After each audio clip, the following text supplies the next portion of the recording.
Athena Sofia M. Tobale. I'm Micaela Giferina. Okay, so galing po kami from Our Lady of Fatima University, psychology students. Pwede ko po bang malaman kung ano po yung pangalan niyo? Novi. Hindi kayo. Olive po. Ilang taon na po kayo?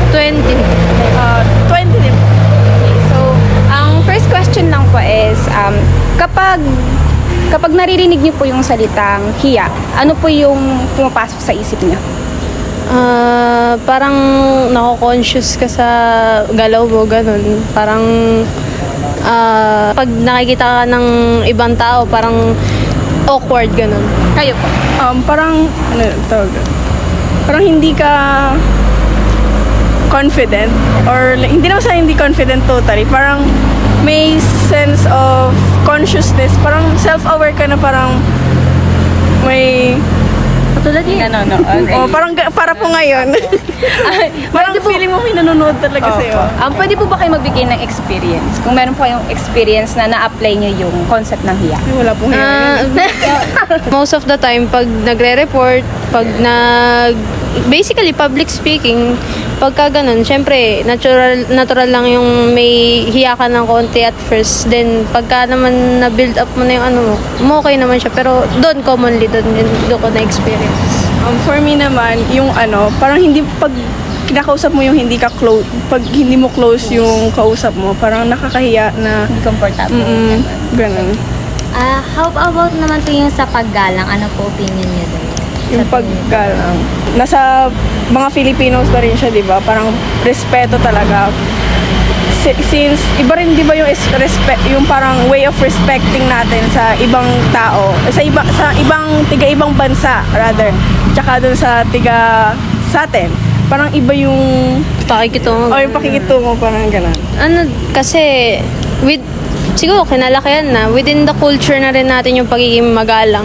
Since kinalakihan nga natin, nakasanayan na, parang hindi na din natin mayalis yun kasi, doon na din tayo parang, for example, nakikisama. Kasi, of course, you cannot get to communicate with others without respect naman din eh. So, ayun. Kailan niyo pa na-experience yung paggalang? Like, yung sa iba po, di ba, kapag uwi sila sa bahay, nagmamana sa parents. Sa inyo po?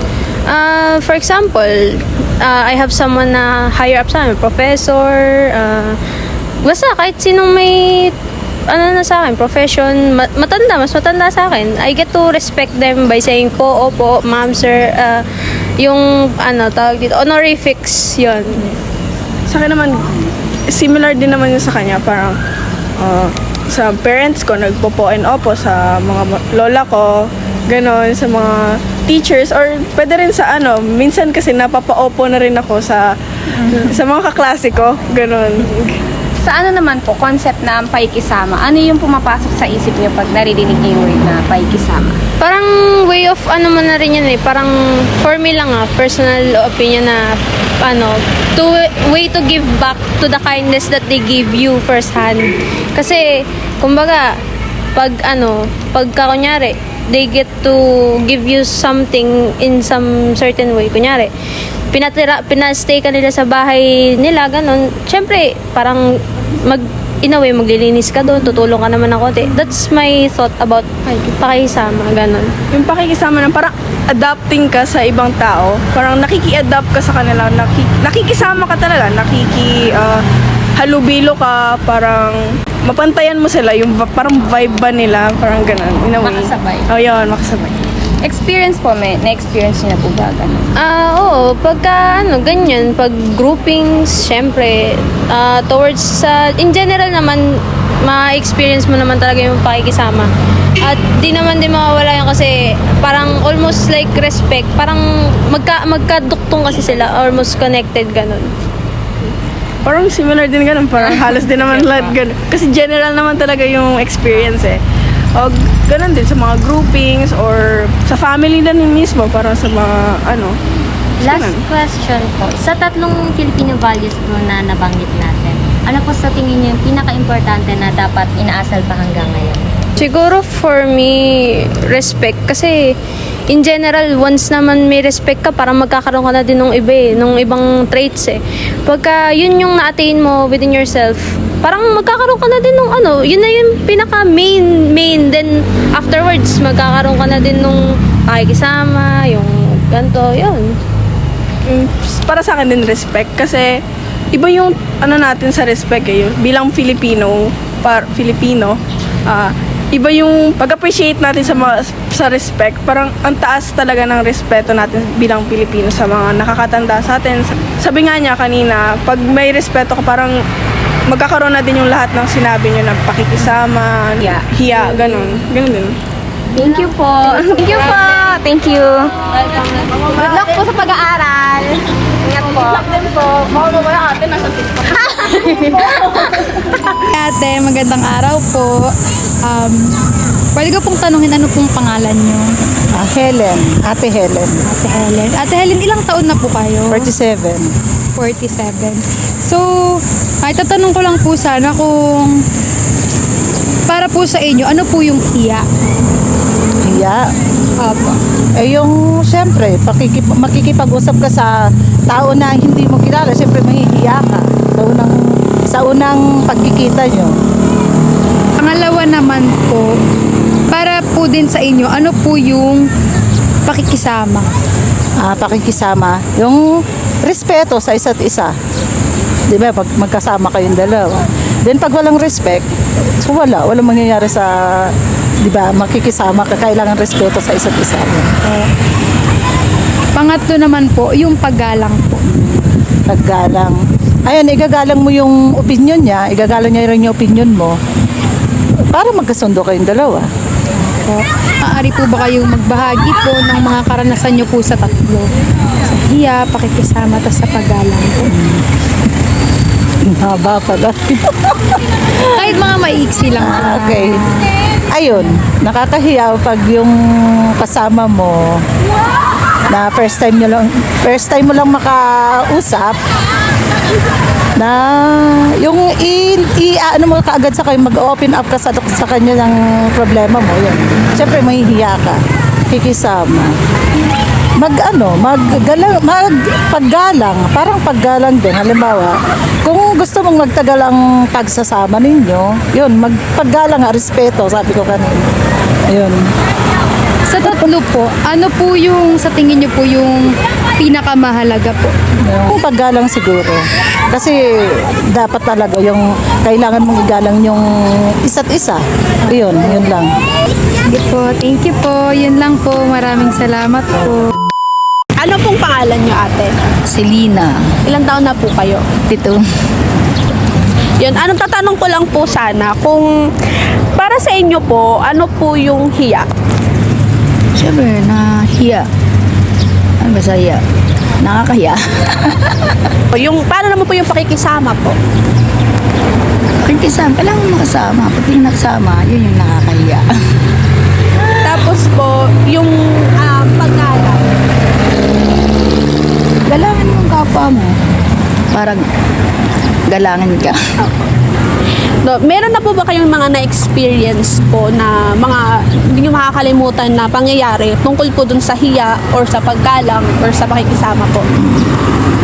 Pwede po ba kayong magbigay lang ng kahit maliit lang po? Yung pakikisama, masarap makisama. Wala sa lahat. Respeto. Paggalang. Para paggalang, di ba? Pakikisama. Saka yung parang hindi nakakahiya, makasama ka maayos. So para po sa inyo, ano po yung dapat na pinakamahalaga po pa rin natin ginagawa mo? Sa tatlo po na ano na yun, values. Paggalang, magasanong respeto. Ano nga sa respeto? Pangalawa, pakikisama. Pangatlo, dapat ka mahiya kung di tama yung ginagawa. Yun lang po. Salamat po. Thank you po. Magandang umaga po. Ako po si Ariana. BS Psych student po ako from Our Lady of Fatima University, Quezon City. Ano pong pangalan Ako niyo? po si Jomar po. Jomar po. Ilang taon na po kayo? 58 na po ako. Ay, nakita ko po nagtataho po kayo. Ilang taon na po kayo nagtataho? Siguro mga nasa 10 years na rito. Nagbebenta po ng dito po sa UP. Opo. 10 years. Pwede po bang matanong po kayo, ano po yung pananaw niyo po sa Filipino value po na pakikisama po? Kagaya sa amin, vendors kami, kailangan makisama. Tsaka gumalang sa mga ano namin, mga customer. Kasi isa na yung kagaya dito sa UP, marami rito na alam mo naman kahit na mga estudyante rito, walang uniforme, kahit na ganun, naka-short lang, nakaganyan lang, mapasok. Ganun, galangin mo sila, tsaka dapat ikaw mamahiya sa kanila. Ganun. Kasi mayroong mga tao na ganyan na over ano sila minsan kapag nakakita ng mga ganito, lalo pa nila inaano na talagang babay nila bastos Manila mga taong ganyan. Kaya sa aming vendors, kailangan igalang sila. Tsaka ganun. Yun ang pag-anumala ko sa paggalang. Okay po. Ano naman po yung pumapasok po sa isip nyo pag naririnig nyo po yung salitang hiya? Hiya. Simple kasi minsan nahiya ka rin kapag nakikita mo yung miya ka kapag yung kagaya yung marumi ka o anong klase ka, nahiya ka rin sa sarili mo. Okay po. Hello, ako naman po si Rinowo Organte, BS Psychology student din po from Our Lady of Fatima University, Quezon City. Ngayon naman po, pag-usapan po natin, dun po sa dalawang hiningan po namin kayo ng opinion, ano po sa tingin nyo yung dapat na i-keep natin as Filipinos? Ano yung mga dapat isabuhay pa rin natin? Yung hiya po ba or yung pakikisama? At kung meron man po, alin po dun yung dapat hindi na po natin gagawin bilang mga Pilipino? Siguro yung kailangan kasama palagi yung pakisama. Yung yan, hindi ka naman dapat mahiya kung talagang kung tama lang ginagawa mo eh. Yun, ang opinion ko dyan. So, kasi sabi niyo po, yung pakikisama po, dapat makip po natin siya. Opo. Habang yung hiya naman po, dapat hindi na po tayo mahihiya kung wala naman po tayong ginagawang masama. Ayun. Maraming salamat po sa pagsagot po ng katanungan namin. Thank you so much po. Good luck po. Okay guys, tapos na po kami. And ito po yung taho ni Tatay Jomar. Grabe no? Ano namang mga natutunan nyo sa mga na-interview natin today? Ako, kay Kuya Jomar, di ba, yung nagbebenta ng taho, sinabi niya na dapat daw laging may paggalang, tapos dapat lagi ka marunong makisama sa mga kapwa mo, hindi lang sa mga ka-age mo, kundi kahit dun sa mas nakakabata sa'yo. Tapos sinabi niya rin na dapat kung wala ka namang ginagawang masama, dapat hindi ka mahihiya. And I agree with that. Agree. Kayo naman, sa mga iba nyo na-interview, ano namang mga thoughts nyo? Yung kay ate kanina, yung in-interview ni Julie, ano yung sabi niya, be, yung parang mas pino-point out niya. Kasi di ba may asawa siya at may anak siya. So parang para sa kanya, yung pakikisama, parang sa asawa niya, tungkol sa asawa niya. Kung gusto niyong tumagal, kailangan marunong kayo makisama, marunong kayo gumalang sa isa't isa, di ba? Tama. Naman, yung interview namin, yung sinabi niya kasi, pag may paggalang ka, parang nasa'yo na lahat, hindi ka na mahihiya and marunong ka na makisama. Parang yung paggalang siya yung main course. Sa akin naman, yung yung na-interview namin, ang tumatak sa akin yung sinabi niya sa concept ng pakikisama. Sinabi niya kasi doon na yung parang sa pakikisama, sa pang-araw-araw na ginagawa natin, hindi na natin namamalayan na a-apply natin siya. So yung, let's say for example, kapag may mga groupings, may mga reporting, ganyan, kapag kapag nakakasama nila, let's say for example, kada groupings or reportings, ganyan. Tapos kapag na-prepare sila sa mga hindi nila ganun ka-close, ganyan, ina-apply nila yung pakikisama kahit hindi nila namamalayan. Ako nga din add ko lang dun sa pakikisama kasi yung na-interview namin ni Renoa, vendor siya and nagbebenta siya ng taho. Sabi niya dapat daw makisama ka kasi syempre parang yung pag-uwi ng benta, 'di ba? Nakikipag-interact sa mga tao. So mahalaga din daw talaga yung pakikisama. How about you naman, Julie? Doon naman sa na-interview ko, si Ate Helen, tinanong namin siya, tinanong ko siya kung ano sa tingin niya yung pinakamahalaga sa tatlo. Tapos, ang pinoint out niya is yung paggalang. Kasi nga daw, pag meron ka ng paggalang, kayang-kaya mong makisama at hindi ka mahihiya. If ever man na magkaroon ka ng kahit anong situation sa buhay mo. Yun lang. Sa tingin nyo, ano ba doon yung mga Filipino values, yung sa tatlong nabanggit natin, paggalang, pakikisama at hiya, alin doon yung mga dapat i-keep at alin doon yung mga hindi na dapat nating ipagpatuloy sa future generations? Personally, I think yung pakikisama at paggalang, isa yan sa mga values na nakilala yung mga Pinoy kahit sa ibang bansa kasi napakagalang daw natin, hospitable, and I think dapat natin yung i-keep. While yung hiya naman, I agree with Kuya Jomar na kung wala ka naman ginagawang masama, hindi ka dapat mahihiya. Ako sa akin, same sa'yo, no? Pakikisama and paggalang. I think, importante na i-keep natin yan. Yung sa hiya naman, I think, mas okay na bawasan din siya, di ba? Kasi, di natin naiiwasan minsan dahil sa hiya na, nape-prevent natin masyado. Parang nag-hold back tayo. Di ba may mga opportunity tayo na nami-miss, ganyan, dahil sa hiya. So, I think in a way, Pero para sa akin parang maganda pa rin may hiya tayo. Kasi hindi na natin titignan as negative side, sa positive side din na hindi naman pwede na hala bigla-bigla ka na lang nakikiano sa tao. Kailangan meron pa rin hiya na hala baka balance pa rin na marunong pa rin tayong makisama. Kasi nga nahihiya pa rin tayo, 'di ba?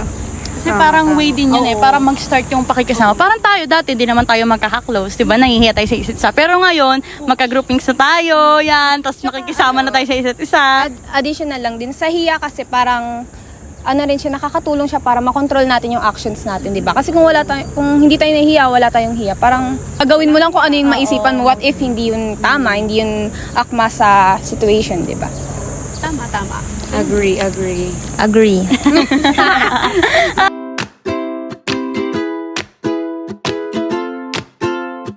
Ang paggalang ay nangangahulugan ng pagrespeto at pagmamahal, pagrespeto sa kapwa, sa kalikasan, sa hayop at iba pa. Ang paggalang o respeto ay isang ugali na nagpapakita na ikaw ay isang mabuting tao na mayroong pagpapahalaga sa iyong kapwa at sa iyong paligid. Paano nga ba natin napapakita ang ating paggalang? Bilang ito ay isa sa mga Filipino values, gumagamit tayo ng mga salitang po at opo upang maipakita na tayo ay gumagalang sa mga tao sa ating paligid. Dapat din na igalang ang kanya-kanyang opinyon at ideya ng isa't isa. Pakikisama. Ang pakikisama ay makikita natin kahit saan man tayo magpunta. Konektado din ito sa paggalang. Nakikisama tayo sa ating pamilya, mga kaibigan, sa mga guro, sa kaklase, at kahit sa mga hindi natin kakilala. Kilala ang Pilipinas bilang isang bansa kung saan ang mga tao ay magaling makisama. Halimbawa na lamang nito ay sa mga kaibigan natin na nagpapasaya at nakikisama sa ating mga gawain. Sa ating pamilya na araw-araw nating kasama at sa iba pang pamamaraan, nakikihalubilo tayo sa ibang tao. Hiya. Ang hiya ay isang uri ng emosyon na naglalarawan ng pagkakaroon ng takot, kaba at nerbyo sa paggawa ng isang bagay. Hindi lamang kabataan ang nahihiya kundi pati na rin ang mga matatanda. Hiya sa paghingi at pagtanggap ng tulong galing sa ibang tao at magpresenta ng sarili sa maraming tao.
for watching. Thank you for watching!